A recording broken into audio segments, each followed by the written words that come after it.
Hello, and welcome to Bio 161 Introduction to Cell and Molecular Biology. I'm your instructor, Dr. Mallory Greenlee Walker. You should watch today's introductory video, but usually you'll be given the option to either do reading and/or watch pre-recorded mini lectures as a way to prepare for class.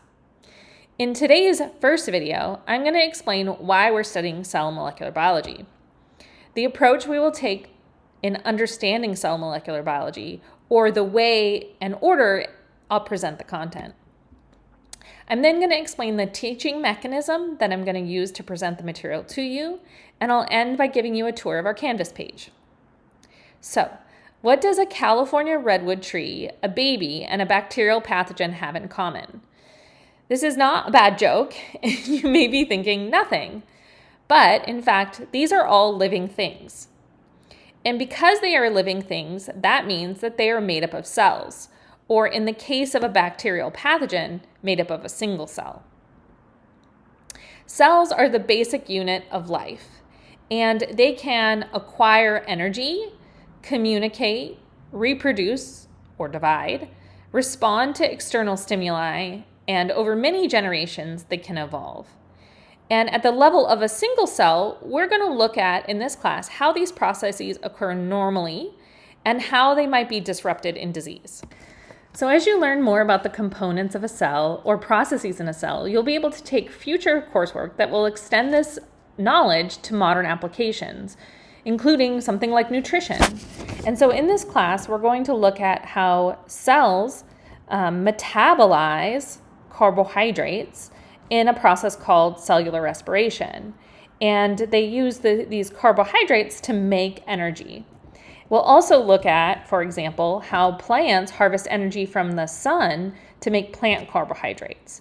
And these cellular processes are key aspects of nutrition and might be perturbed in malnutrition and obesity. Other modern applications include things like vaccines and infectious disease. This is something that my research is interested in. Food science, the creation of genetically modified food, as well as food insecurity. You might also be interested in forensics and how it's applied to criminal justice. You might be really interested in biomedical engineering and biotechnology. Maybe you're a biomed major. Maybe you're interested in stem cell transplantation, cancer, fertility, or infertility. So there hopefully is something in this list that interests you and can motivate you to stay excited about this topic throughout the quarter, no matter what your major is. So the next thing I want to describe is how we'll cover the content in this class, or the order in which we'll cover content. And so we're going to begin as the book does, which is to take an interdisciplinary look at the macromolecules, really at the submicroscopic level. And when I say macromolecules, I'm referring to proteins, nucleic acids, carbohydrates, and lipids. And when we look at these macromolecules, we're going to be applying chemical principles to analyze the behavior of these molecules in a cell. And we're particularly interested in bonds that form and how these macromolecules interact with water. We're also going to apply the principles of physics, particularly the principle of energy conservation and the laws of thermodynamics, to predict the behavior of molecules inside a cell, or the way in which molecules move in and out of the cell. And then finally, as we look at each one of these macromolecules, we're going to relate the structure of the macromolecule to its function. We're then going to move into the cell and analyze the functions of a cell. And so a lot of these functions are the traits of living things. So we're going to look at how cells acquire energy, either through the process of metabolism and then in plant cells through photosynthesis. We're also going to look at organelles. Organelles are unique to eukaryotic cells, and these are cells with a nuclei. And we're going to look at the specialized function of organelles. And then we're going to look at how some proteins move through organelles or move out of the cell. We'll also look at how cells are able to communicate with each other, as well as how cells reproduce and divide. We're going to move up from that microscopic level into traits that are visible to the naked eye. And we're going to consider how heritable genetic information gives rise to the diversity of life. And so when I'm talking about the diversity of life, I mean how living things are quite different from each other, like we just looked at. So the difference between a human and a koala versus a succulent. We're going to examine the chromosomal theory of inheritance and then end with looking at the central dogma. So how is this heritable genetic information converted into an intermediate, which is RNA, and then turned into a protein? And for the most part, proteins are what does the work inside a cell. So this is going to be kind of an overview, a big picture overview of how we're going to cover material in this class. And I'll come back to this diagram multiple times, or a simplified version of this diagram multiple times throughout the course, just to check in and give you the big picture of what we're working on. Okay, so next topic is the teaching mechanism in which I'm going to use to present the material. So one thing that we know as instructors is that we are preparing you to enter the workforce or to enter a professional program. And employers and professional programs are expecting non-science competencies on day one. So this is something I grabbed from the American Medical Association, and these are some traits that they're looking for in their students. So they want you to be able to have social skills, engage in teamwork, be good at communicating, are reliable, resilient, adaptable, and have a capacity for improvement.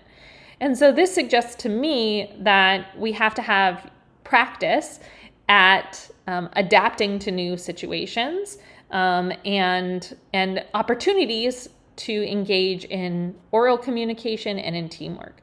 And luckily our labs at Cal Poly help this, but we can do more in lecture.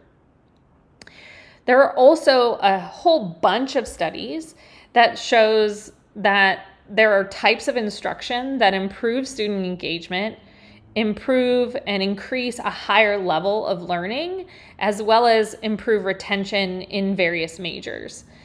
And so those instruction methods include things like increased course structure and things. So that means things like including materials to prepare in advance of class and having multiple quizzes throughout the class. Increased active learning. These are solving problems in lecture, in class, with an instructor. These help learning and retention. And then the use of varied teaching methodologies. So this might be using a case study one week and using modeling another week, and then using a chart to compare, or a Venn diagram to compare pathways the week after that. These same techniques in teaching can also reduce an achievement gap. And so an achievement gap just means not everybody may be starting in an introductory class on the same footing, and we want to make sure everybody gets to that same level. And so with this in mind, this is why I'm going to teach this class in this flipped format. So let's take a look at what that might look like. So here's how we're going to approach this class. So for every class, you're going to prepare. And as I mentioned at the beginning, this can be reading from the text and or watching these mini lectures. To help you with this material, you can also take notes, and there's two ways to take notes. There will be fill-in-the-blank PowerPoints available, or these note-taking guides, and you can see what works for you, or you can use your own note-taking method. And it's expected that you prepare between 2 and 3 hours for each class. After you watch or read, you're going to take a readiness test.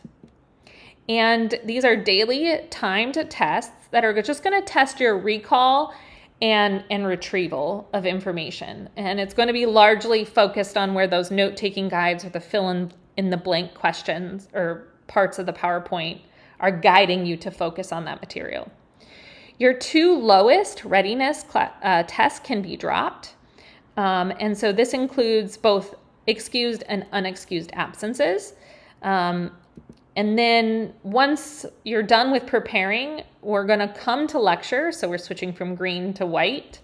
And we're going to do application. So we're going to apply the material. We may have some mini lectures to kind of get you into the topic and get you thinking about it again. But we're going to do a lot of applications. So these might be things like think, pair, share. We might do modeling. We're gonna see a lot of different ways of the material being presented.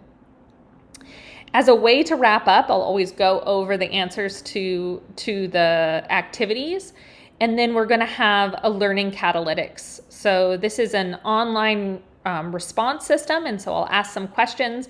You can talk about it with your peers, and then answer these questions. A portion of these will be graded on correctness, and a portion will be graded on participation. And so you can do these in class and work with partners, or you can do these asynchronously or synchronously online. And then after lecture, we're going to have homework. You're going to have homework. This is going to be these dynamic study modules. So you'll be assigned 1 or 2 of these a week. We'll also have some practice tests. The goal of the practice test is to get you ready for exam style questions. And they should be taken alone. And we'll talk more about these all throughout the quarter. And then every once in a while, we're going to have these spot checks on the activity guide. So you'll turn in your notes from class and then they'll be returned to you. And this should take about 1 or 2 hours per class that you're practicing or studying the material. Okay, so this is how we're going to approach the class. I understand that this learning experience, especially at first, may feel a little bit bumpy. And this could be true for multiple reasons. 2 examples are here. So being presented with new situations can induce a cortisol spike, and this might make you feel stressed in class. Or the thought of discussing something with your peers may make you feel anxious. So I'm aware of this. And so here are some tips to overcome these challenges. Sleep and eat well. So come to class feeling good and having energy to do work and think. Also schedule time in your busy week to prepare adequately.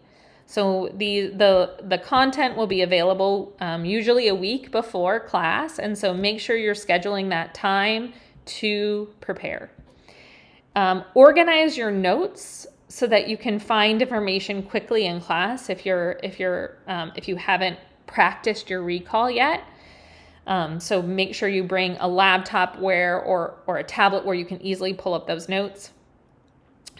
When you're doing a problem and you're stuck, you've just been presented with a new problem, start with what you can recall about the topic. So if you're doing a problem about proteins, start by just recalling that proteins are made of amino acids. And then ask for help to break down the problem. So you can ask your peers, right? We're always going to be doing group work. You can ask your peers for help, or you can ask me. And so a way you might ask is, how did you start this? Or if you're at the end, how did you get that answer? And if you can't quite understand that, ask, can you explain it another way? And then ask questions in our wrap-up time during lecture, or follow up with me after class and during office hours. So we'll talk more about this as we go through these activities. I'll facilitate kind of other ways to solve a problem so that a lot of people can get and can hear different ways that they might solve a problem and kind of build a deeper understanding of this biology. Okay.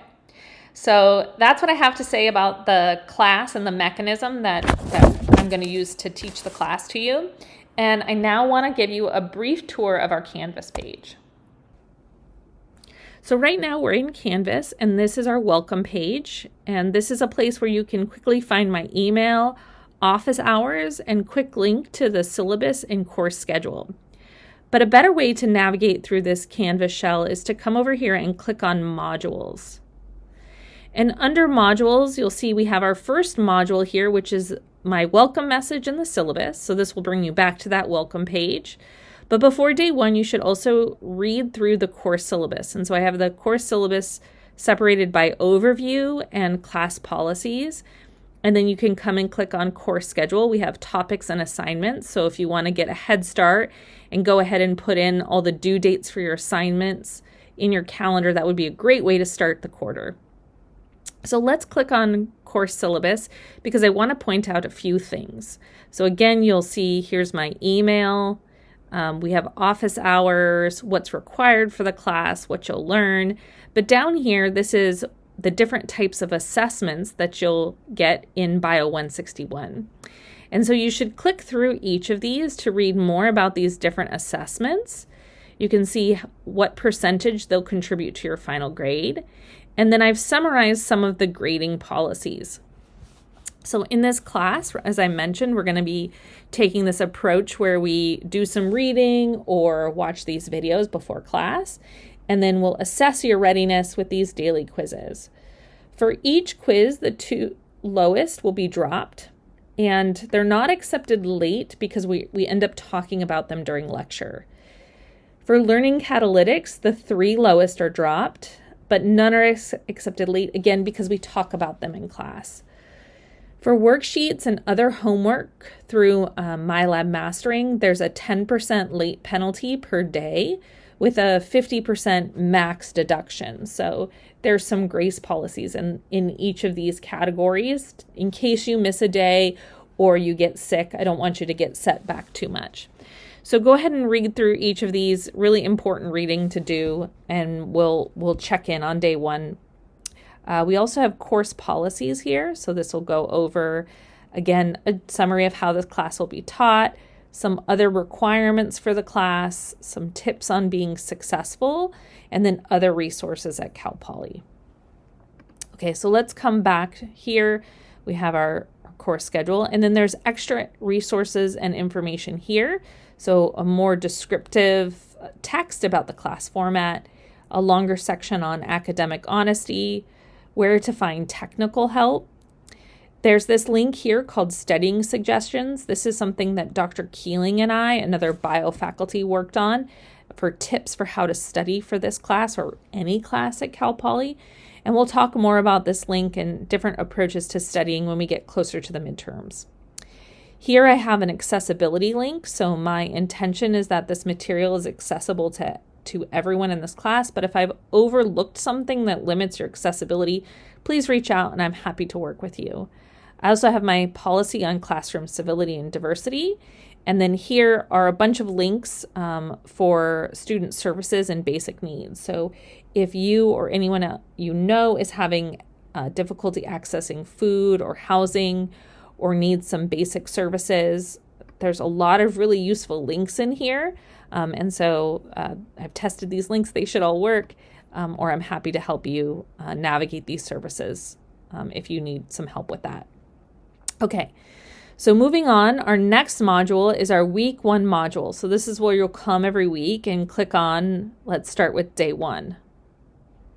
Okay, so you've probably already made it here because you're watching this video introduction. And you can see that we have these categories for reading. So you can either read, and here's everyone has to read the syllabus, but here's the reading from the textbook.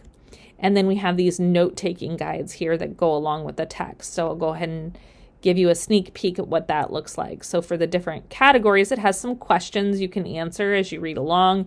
And this is a Word doc, so you can delete these questions and type in your answers. So that's one approach. The other approach is to go ahead and watch the videos. And then I have the PowerPoints that I use in both PDF form and PowerPoint form. And these are fill in the blank. So I've taken out some of the important information here for you to fill that in as you go along. And so this is a really fast way to do the note taking before class, but probably not as in-depth as the reading. So keep that in mind as you choose or depending on how much availability you have to prepare before class. And then after you do this, either do the reading or watch the videos, you'll take your quiz. And so the quizzes will always be posted 24 hours before class, and they're timed. You have 15 minutes to take the quiz. And so you'll go ahead and click on this and work through your quiz. Remember that you should do the quiz on your own and not discuss it with other students. And then when you come to class, you'll download an activity worksheet, and you can either print it, or if you have a tablet, you can bring the tablet to class and we'll go ahead and fill that out. So this kind of gives you a little bit of a tour of how we'll move through each day. This material should be posted at least a week in advance. And so I'll navigate out of our day 1 materials and back into the week 1 module. So after day 1 materials, we have day 2 materials, and we also have the homework that's due every week. So homework could be the dynamic study modules. It could also be a practice test, or I could call for a worksheet collection. On week 1, we have dynamic study modules. And so these are adaptive learning assignments where you'll answer questions about the material from each chapter. And if you get a question wrong, it'll give you a similar question until you master that content. And they're mostly participation based. So here are the dynamic study modules for chapter 2 and chapter 3. And we also have some study skill modules in the first couple weeks, which can be helpful for learning how to study or take notes or improve your note taking. So that's it for this introductory video. If you have any questions, feel free to email me, and I look forward to meeting everyone in class. Thanks, bye.